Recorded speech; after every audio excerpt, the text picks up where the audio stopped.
multi-million-dollar runway project at the East Texas Regional Airport in Longview is taking off with fair weather.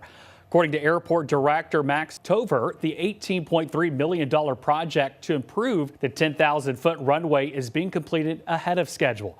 This is the first time the runway has had a major facelift to it since 2006. To read more on this, you can visit our paper partners at the Longview News Journal.